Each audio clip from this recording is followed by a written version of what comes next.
Et le moment est venu de nous changer un peu les idées et c'est bien entendu en compagnie de Franck Ferrand. Bonjour Franck. Bonjour Fatima, bonjour à tous. J'ai choisi de vous parler aujourd'hui d'un personnage comme je les aime, profondément romanesque et en même temps parfaitement authentique. Charles Louis Schulmeister a été un espion avisé au service de Napoléon Ier. Je vous propose de faire mieux connaissance avec ce mystérieux bonhomme. D'autant que ce personnage avait inspiré il y a longtemps, il me semble, une série télévisée. Oui, c'était il y a 40 ans, du temps des bonnes vieilles dramatiques de l'ORTF.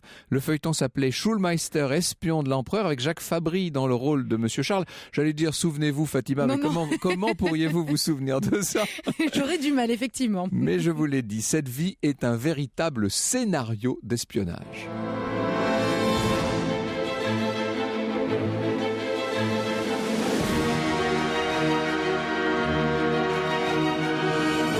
De 13h à 14h sur Europe 1, au cœur de l'histoire. Franck Ferrand.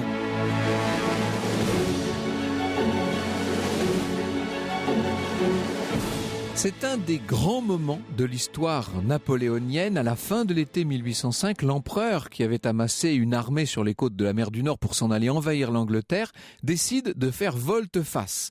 Il a appris que les Autrichiens du général Mack faisaient route vers la Bavière, alors il change tous ses plans, il met l'armée en branle à marche forcée vers l'Est et il se retrouve à Strasbourg avec son état-major à la fin du mois de septembre.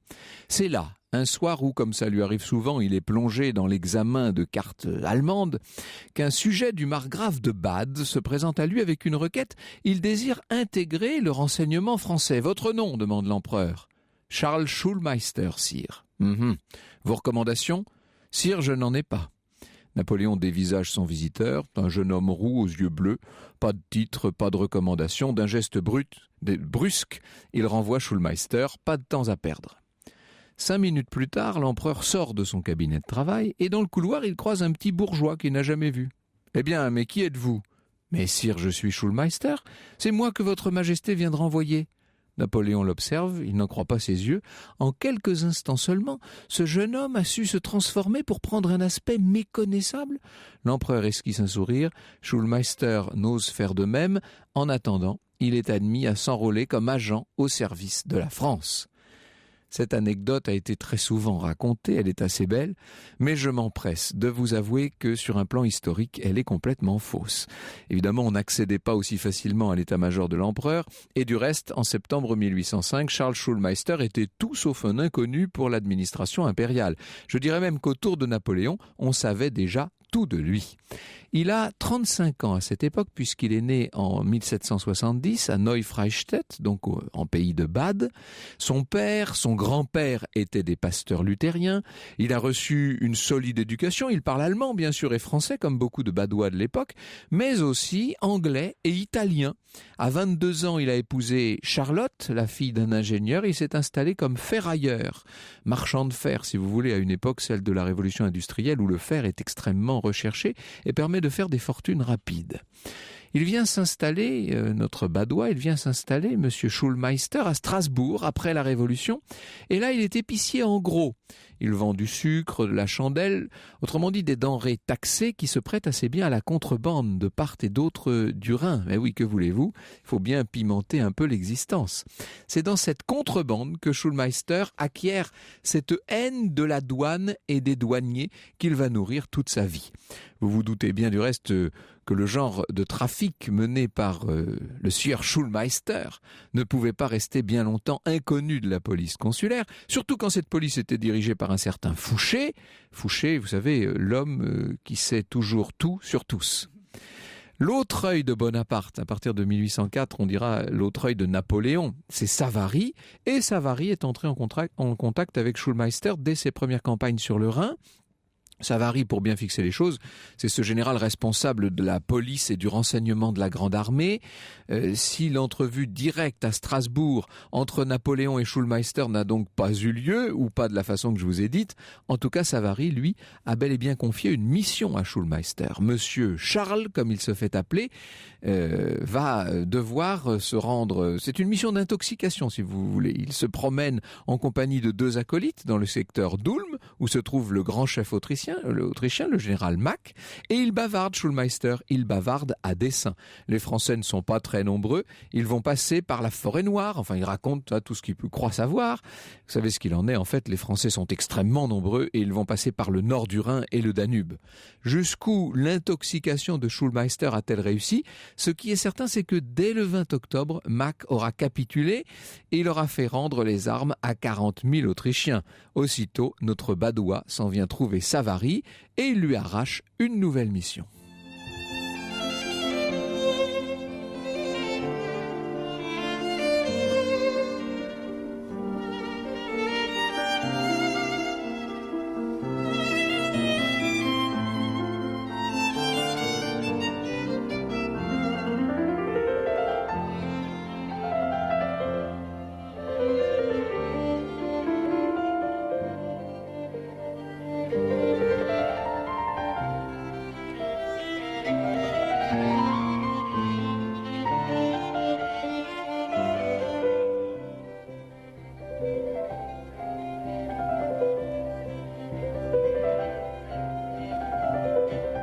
La sonate numéro 5 pour violon et piano de Beethoven pour habiller aujourd'hui votre récit, Franck Ferrand, qui concerne Schulmeister, le tout premier espion. Alors oui, l'espion de Napoléon, en tout cas. Des espions, il y en a depuis la plus haute antiquité, vous savez.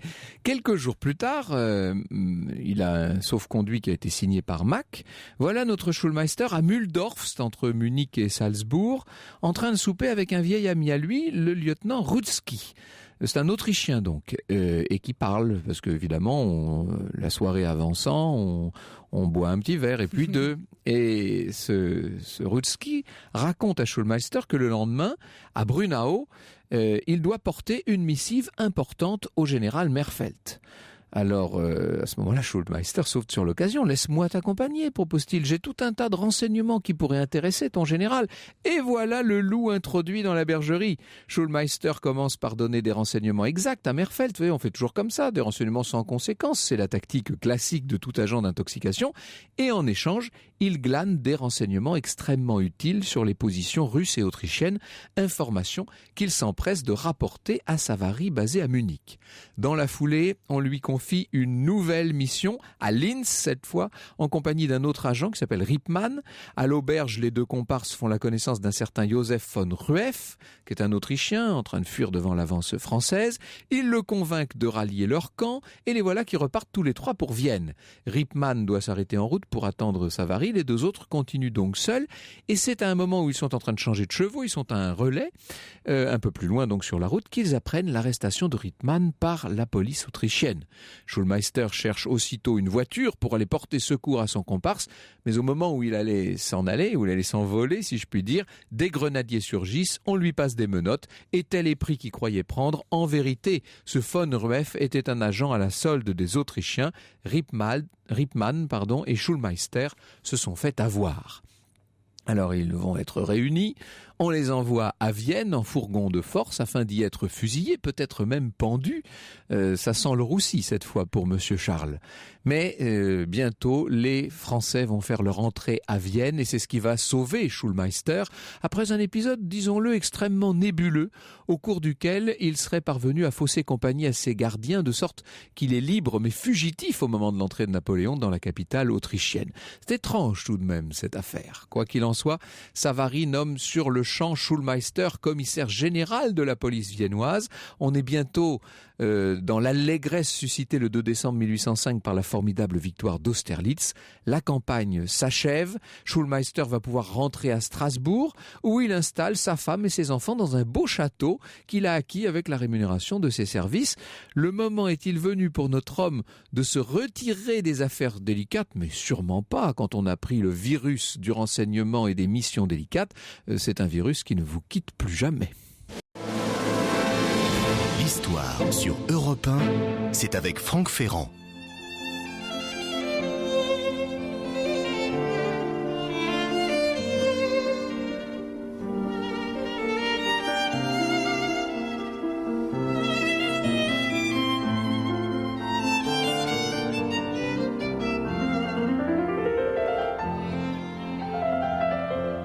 Dès que la guerre reprend en octobre 1806, on appelle ça la 4e coalition, vous savez, Savary envoie Schulmeister à Wismar à la tête d'une poignée de hussards. Et là, on reviendra évidemment sur cet épisode tout à l'heure, on voit notre Schulmeister rançonner la municipalité. Dans la foulée, il est nommé préfet de police de Königsberg et il va terminer la campagne assez difficilement, blessé d'une balle en plein front à Friedland. Friedland, c'était le 14 juin 1807. Après quoi, convalescent, il rentre chez lui dans son château de Strasbourg, de la Méno pour être précis. Du reste, il se fait appeler maintenant Charles de Méno.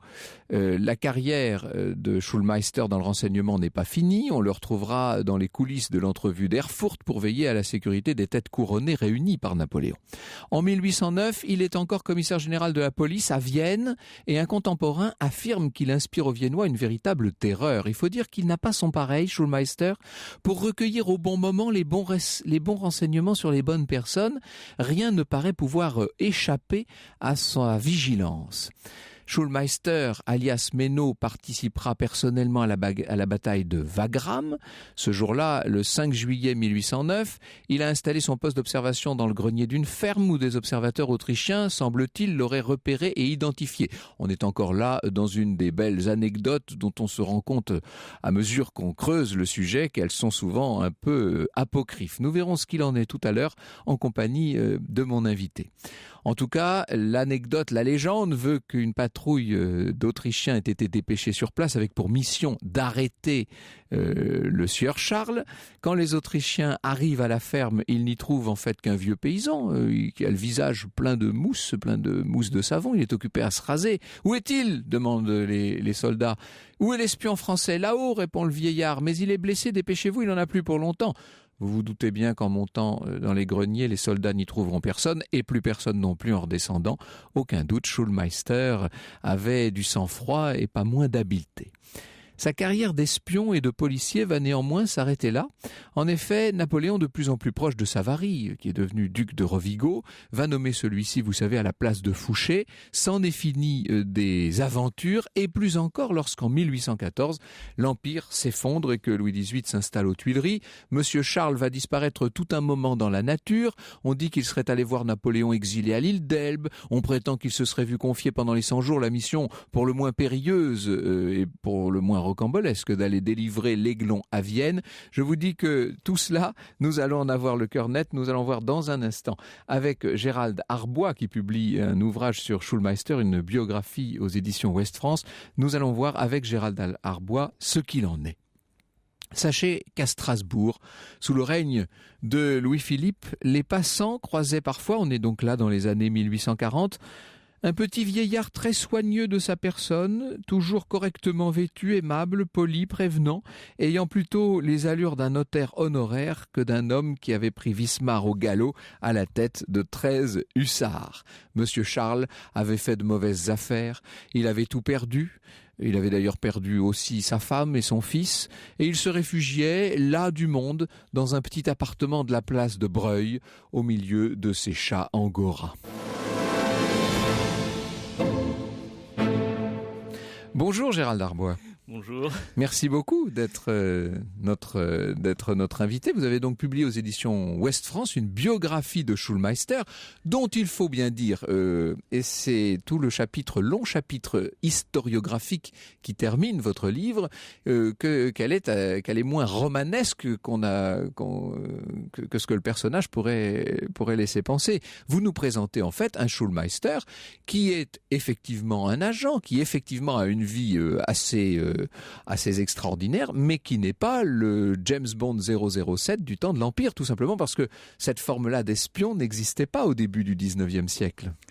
Disons que le Schulmeister tel que je le présente, ça n'est pas réellement une biographie dans le sens où je ne me consacre que sur sa partie renseignement.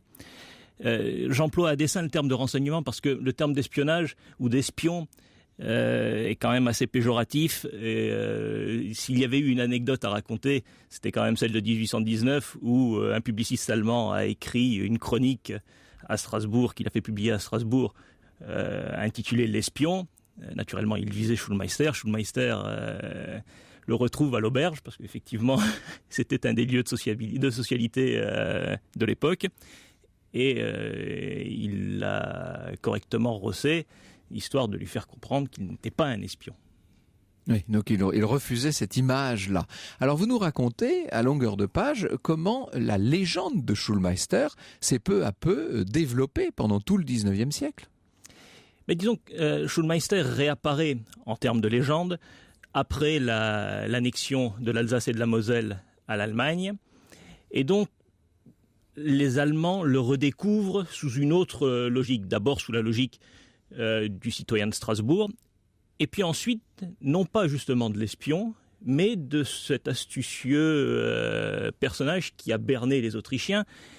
Je rappelle que l'on est après 1870, dans une Allemagne qui a été forgée par la Prusse sur la défaite de l'Autriche en 1866.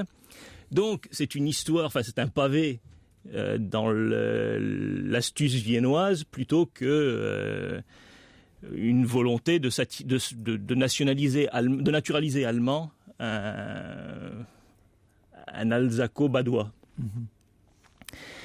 Mais justement, on ne l'entend pas de cette façon en France, et là, on va aller chercher dans les archives du château de Vincennes les documents prouvant que Schulmeister était un agent français, qu'il avait travaillé pour les Français.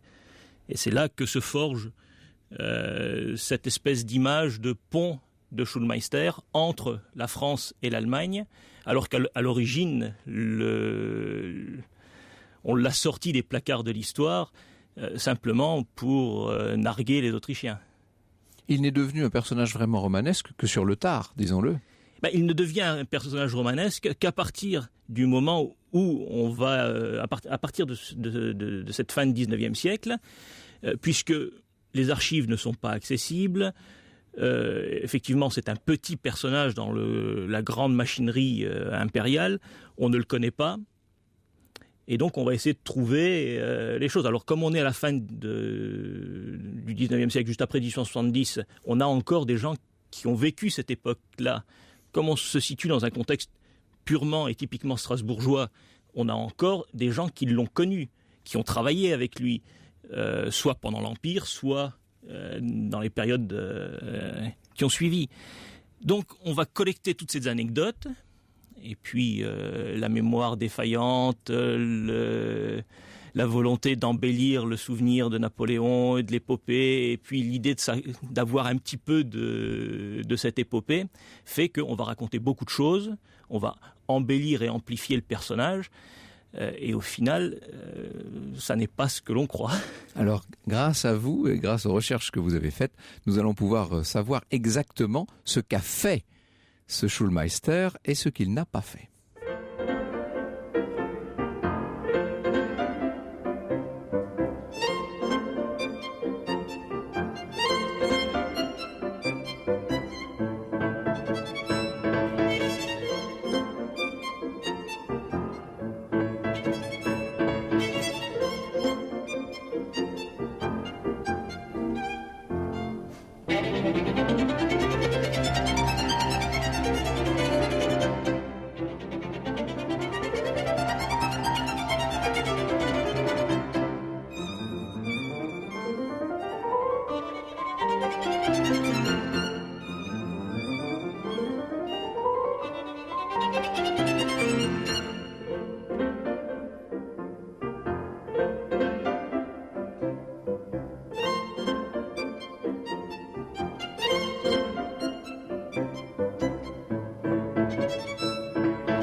C'était un autre extrait de la sonate numéro 5 pour violon et piano de Beethoven, au cœur de l'histoire qui se poursuit avec vous, Franck Ferrand, et votre invité pour nous parler de Schulmeister aujourd'hui, Gérald Arbois, entre autres auteur de Schulmeister, l'espion de Napoléon aux éditions Ouest France. Alors Gérald Arbois, il faut qu'on comprenne comment comment Schulmeister en est venu peu à peu à travailler pour Savary et à rendre des services aux Français.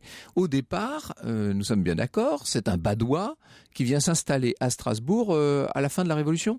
Non, Schulmeister est un Badois qui habite Neufreistedt jusqu'à ce que la Révolution arrive aux portes du village. Mais Schulmeister est avant tout un contrebandier. Et qui dit contrebande, quand on est badois, c'est contrebande avec le royaume de France, à travers le Rhin. Or, Savary arrive avec l'armée française, et l'armée française veut faire quoi ? Traverser le Rhin. Où travaille-t-il à ce moment-là ? Il est déjà à Strasbourg au moment où l'armée française arrive ? Non, il est à Neufreistedt. Il est toujours à Neufreistedt. Ah oui, d'accord. Il ne s'installera à Strasbourg qu'après 1797, certainement. Mais là, on est sur un manque de données, donc on ne peut faire que des hypothèses. Certainement parce que son caractère trop pro-français ou trop pro-jacobin passait mal dans la population, et donc il valait mieux qu'il se mette dans une grande ville où il serait en sécurité plutôt que de rester dans un village. Mais disons qu'il entre dans le renseignement par la contrebande, et il permet à Savary, en 1795, il permet à Savary et à l'armée française de traverser le Rhin, parce qu'il a cette connaissance du Rhin. Mais comme il est jeune, il est astucieux, et certainement qu'il a dû se vanter en faisant connaître ses réseaux en Allemagne. Il savait mettre en valeur les atouts dont il disposait, et notamment tous les liens qu'il avait effectivement dans toute la région. Et surtout se mettre lui en valeur. Donc il a dû trouver une utilité, on l'a utilisé, on a vu qu'il pouvait remplir des missions dans le cadre justement de ce que l'on appelle à l'époque militairement un espionnage. Donc ça n'est pas un espion, c'est un agent de renseignement, mais qui travaille pour un espionnage. Qu'est-ce que vous appelleriez un espionnage alors ? Comment est-ce qu'on peut définir ça ? Disons que tel que les militaires l'entendent à la fin du 18e et encore au début du 19e, un espionnage n'est qu'en fait monter tout le système de reconnaissance aux avants des armées pour pouvoir savoir où l'armée va aller et autres. Et dans le cadre de cette mission donc d'espionnage, on avait une petite somme d'argent. Donc le on, ce sont des militaires, généralement la cavalerie légère, qui avaient quelques sommes d'argent pour stipendier soit un paysan, soit plutôt un riche paysan, parce qu'il avait quelque chose à craindre. Donc on pouvait lui donner très peu d'argent. Mais si ça n'était pas vrai, on pouvait revenir et puis lui brûler sa ferme, lui massacrer son bétail. Oui, c'est la carotte et le bâton. Voilà. Et donc, on payait pour des informations qui remontaient ensuite dans le cadre donc, de cet espionnage. Mais cet espionnage s'inscrivait dans ce qu'on appelait une partie secrète. Et cette partie secrète n'est que ce qu'on appellerait rapidement, dans le langage OTAN, un deuxième bureau... attaché à un corps d'armée. Mais c'est développé déjà quand même.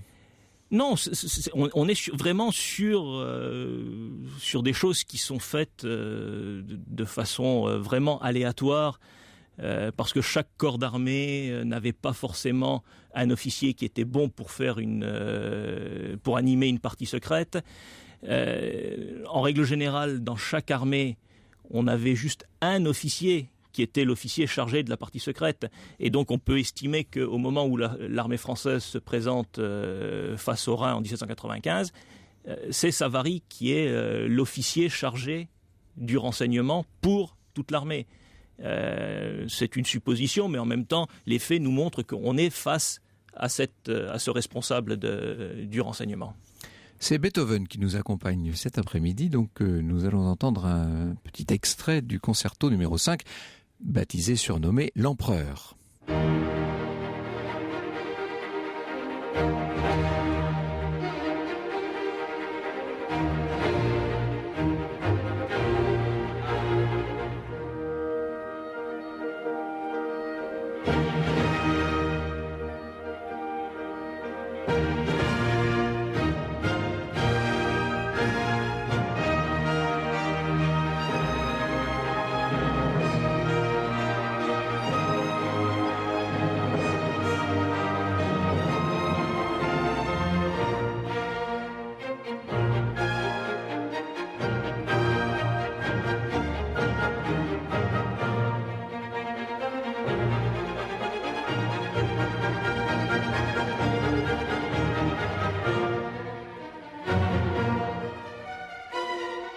Gérald Arbois est notre invité cet après-midi. Il est l'auteur d'un ouvrage dans la collection Espionnage que lancent les éditions Ouest France et qui nous rappelle qu'il y a eu des espions à toutes les époques et sous des règnes parfois assez inattendus.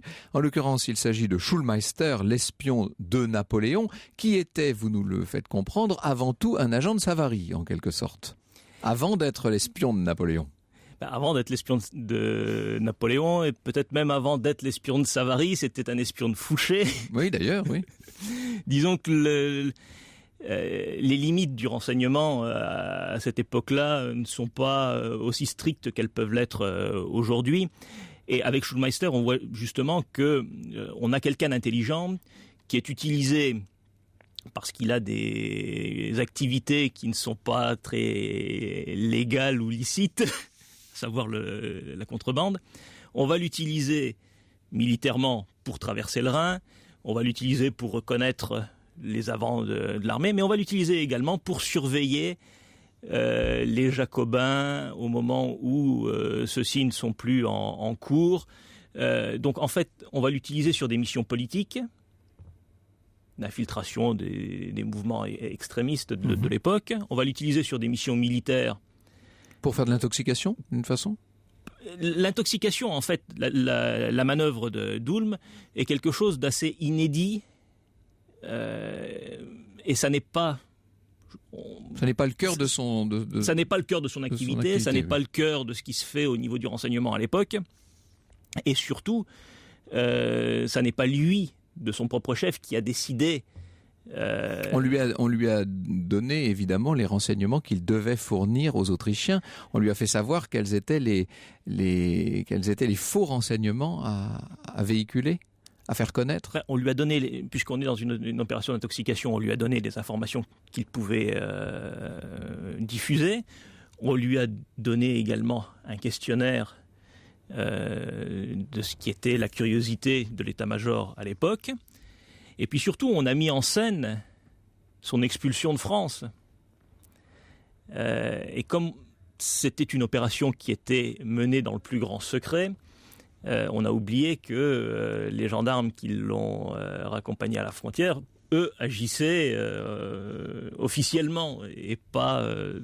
Oui, ils ne faisaient pas partie de toute la supercherie, évidemment. Ils n'étaient pas au courant de la chose. Pas au courant, en tout cas. Et donc, il s'est retrouvé interdit de séjour en territoire français, alors qu'il était en mission pour les Français, bien sûr. Pour les Français, pour l'empereur. Mmh.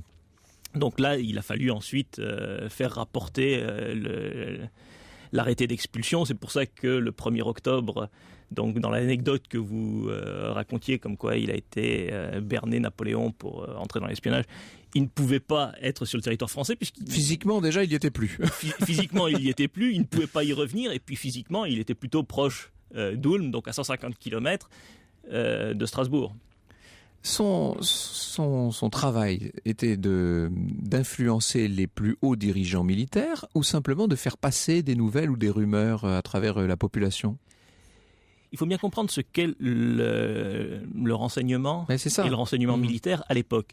C'est une activité qui n'est pas permanente. C'est-à-dire qu'on monte un espionnage dans le cadre d'une campagne. Donc là, dans la campagne de 1805, il est simplement utilisé pour obtenir le maximum d'informations sur les mouvements autrichiens et apparemment, sur le plan de manœuvre de Napoléon, on voit bien qu'il y a une volonté d'envoyer l'armée sur Ulm. Mais l'objectif de tout chef militaire est de gagner des batailles sans livrer de combat. Et donc, on va utiliser les accointances de Schulmeister avec les Autrichiens pour faire en sorte que la place se rende sans combattre. Et c'est ce qui s'est passé. Donc, il a influencé en diffusant certaines mésinformations. Ça n'est pas de la désinformation. Il a donné du vrai, mais en même temps... Bien entendu, il doit y avoir un savant dosage de bonnes informations et d'intoxication. Évidemment, on ne peut pas ne donner que de fausses nouvelles. Sinon, ça n'est pas crédible. Oui. Et de fait, il a berné Mack, qui a cru que les Français n'étaient pas là et que finalement, un beau jour, les Français étaient juste devant les portes et il n'y a pas moyen de faire autrement que de se rendre. Il fait tout cela pour de l'argent ? Oui. Oui. Essentiellement. Il ne faut pas oublier que c'est un contrebandier à la base. Oui, c'est ça. L'objectif, c'est d'obtenir de l'argent. À partir du moment où il va obtenir de l'argent, il va vouloir obtenir de la reconnaissance. C'est pour ça qu'il tenait à ce qu'on ne l'appelle pas espion, tout au moins à Strasbourg. C'est pour ça qu'il a créé un superbe domaine qui n'était pas un château. Mais il a joué un peu au châtelain, disons, à une époque. Il a été d'ailleurs. Il avait un... Mais là, il est dans une logique tout à fait française où la fortune, elle vient de la terre. Et donc, le peu d'argent qu'il avait, il a acheté des terres. Ces terres ayant donné de l'argent, plus l'argent qui venait de la contrebande, plus l'argent qui venait de l'espionnage, il a créé tout un domaine. Et son activité à Vienne, en 1805 Alors en ça, 1809... ça c'est une autre affaire, puisqu'à Vienne, on lui confie une mission strictement de police. Alors de police, certes, on est toujours dans le renseignement, mais on lui donne d'un seul coup des responsabilités nouvelles. Nous y venons dans un instant. L'histoire sur Europe 1, c'est avec Franck Ferrand.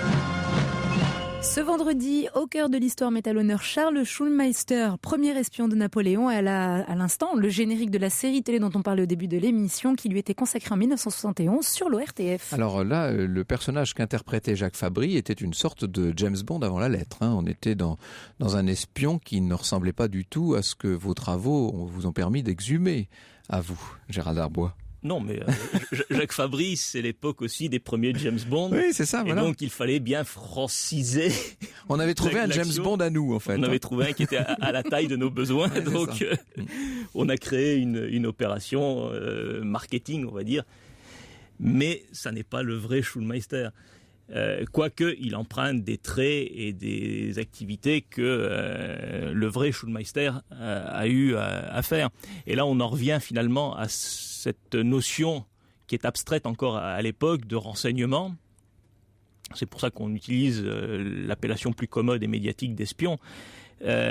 Parce que Schulmeister, de contrebandier, passe comme officier de reconnaissance, on va dire, de l'armée française, et c'est à ce niveau-là qu'il va suivre Savary en 1806 et faire le coup de feu. On peut parler aussi d'opération spéciale à ce moment-là, puisque c'est un officier de renseignement qui les mène, mais on est plus sur cette logique de reconnaissance sur les avants de l'armée plutôt qu'autre chose. Ensuite, à Vienne, effectivement, comme vous alors on est toujours dans la l'heure, même campagne, c'est la grande année d'Austerlitz, on est toujours en 1805. Alors à Vienne, quelles sont les responsabilités qu'on va donner à Schulmeister? Il est officiellement commissaire général de la police. Donc on lui donne un titre là cette fois. Il n'agit plus de la même façon. Enfin, il n'est plus totalement fondu dans la population, si je puis dire. Mais il n'a jamais été fondu dans la population puisqu'il était sur les avants de l'armée. Donc il agissait officiellement et au vu et au su. Mais alors avec quel titre? Mais on est dans une opération militaire. Vienne est occupée militairement par les Français. Les Français doivent mettre à la tête de toutes les administrations des hommes à eux, et Schulmeister, puisqu'il a fait ses preuves pendant toute la campagne qu'il était quelqu'un de suffisamment intelligent pour occuper ce poste-là, on va lui donner le commissariat général de la police. Ça n'est pas... Quand vous dites « on », c'est une décision de l'empereur, c'est une décision de Savary qui décide de cela? Disons que c'est plus Savary qui est l'officier de renseignement de Napoléon, mais c'est une décision qui vient de l'empereur, et il va s'occuper dans la ville de la chasse. En fait, il va être sur un poste de contre-espionnage, c'est-à-dire qu'il va chasser toutes les menaces internes à l'intérieur de la ville contre l'autorité française. Et cette mission, il va s'en acquitter suffisamment bien, puisqu'il va réussir à être très bien vu par les Autrichiens. Et là, on voit qu'il n'oublie pas ni son intérêt, ni sa curiosité, puisque les Autrichiens avec lesquels il va avoir des rapports vont être ceux qui vont pouvoir lui ramener des informations sur sa mission de contre-espionnage. Il va également protéger les populations locales qui vont lui offrir un service à café à la fin de l'occupation française, au moment de la paix. Il exerce quasiment des missions de bons offices, si je vous comprends bien. Il n'est pas, en tout cas, il n'est pas dans le rôle d'un policier qui serait. Ce n'est pas le Fouché autrichien, en quelque sorte. Non, mais Fouché, c'est quelqu'un de particulier qui a sa propre personnalité. Schulmeister. Ses méthodes. Ben, les méthodes sont les méthodes de police, avec des mouches infiltrées partout, qui rapportent les faits et gestes de chacun. Schulmeister va être dans cette mission-là. Mais après, tout est une question de méthode, tout est une question de degré ou d'intensité. Et de ce côté-là, Schulmeister va être beaucoup plus... C'est un diplomate. Non, c'est un badois, c'est quelqu'un qui est jovial, qui aime bien, même si il vient plutôt d'une culture qui est la culture protestante, donc un petit peu plus stricte, mais c'est un badois, il est jovial, il a le contact facile, il aime bien parler, mais il réussit à faire parler les autres de la même façon, et donc cette personnalité-là fait qu'il passe bien au niveau des gens qu'il rencontre, aussi bien ses mandants, donc Savary et l'empereur, que les Autrichiens qu'il va avoir sous la main. À chaque fois qu'une campagne s'arrête, il rentre tranquillement chez lui. Il rentre Puisque chez lui. Vous nous expliquez bien qu'il n'y a pas de système permanent de renseignement. On est bien dans un renseignement ad hoc en fonction des besoins des campagnes militaires. Hein, c'est bien voilà, ça. Tout à fait. Et Schulmeister est utilisé parce que il parle allemand. Mm-hmm. Il ne parle pas anglais pas italien, ni italien. De toute manière, puisqu'on a imaginé à un moment donné qu'il avait pu être en Italie au moment de Marengo, comme il devait traiter avec les troupes autrichiennes, l'allemand suffisait. Mais en l'occurrence, il est utilisé pour tout ce qui est campagne en Allemagne, et quand la guerre va sortir d'Allemagne pour aller en Pologne, puis en Russie ou pour aller en Espagne, il n'en fait pas partie. Mais il n'en fait pas partie parce que ça n'est pas son aire géographique, il n'en fait pas partie parce qu'il n'est pas le chef des services de renseignement de l'Empire. Le chef des services de renseignement de l'Empire, c'est Napoléon, c'est pas un petit pion comme Schulmeister. Alors, il nous reste peu de temps et j'aurais aimé qu'on parle de la chute, en quelque sorte, de Schulmeister. À partir du moment où l'Empire s'effondre, en 1814 puis 1815, il n'est pas allé à l'île d'Elbe, hein, on ne peut pas... non, ça fait partie de la légende, ça aussi. À partir du moment où l'Empire s'effondre, Schulmeister... reprend son métier initial, si je puis dire. Il est négociant, il se lance dans les affaires. Parlez-nous de cette sucrerie et de ce qui lui est arrivé. Mais disons que la fortune qu'il avait amassée dans les affaires d'espionnage en Allemagne jusqu'en 1809, puis ensuite quelques opérations de fausse monnaie pour ruiner l'Angleterre aux alentours de 1811-1812, lui ont donné une assise financière qui lui a permis d'acheter des terres, donc le domaine de Ménaux, où il a été d'abord un gentleman farmer, et puis ensuite, dans les années 1830, ça a été le boom du sucre en France, et il s'est lancé dans le sucre. Le seul problème, c'est qu'il n'avait aucune compétence pour le faire, il n'avait que la puissance financière pour pouvoir le faire. Les conditions économiques de l'époque ont fait qu'il n'a pas pu être rentable. Et comme il n'a pas pu être rentable, il est arrivé ce qu'il arrive toujours quand une opération économique est mal montée. Il a fait faillite.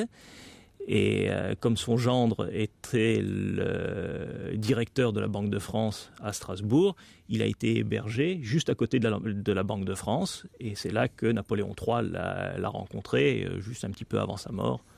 Cette rencontre pour Napoléon III, quel était le but de l'empereur des Français? Il voulait... Disons que Napoléon III a toujours magnifié l'héritage de son oncle, oui. Et donc il a été voir cet espion. Merci beaucoup. Je rappelle le titre de votre ouvrage, Schulmeister, l'espion de Napoléon, par Gérald Darbois. C'est aux éditions Ouest France.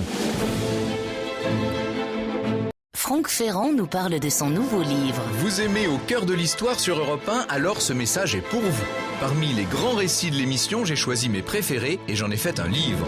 Des pharaons aux cosmonautes, voici 30 aventures inoubliables des personnages hors du commun. Avec en cadeau, un CD de 4 histoires inédites. Au cœur de l'histoire, aux éditions Flammarion. Éditions Flammarion. Éditions Flammarion. Éditions Flammarion. Éditions Flammarion. Éditions Flammarion. Éditions Flammarion.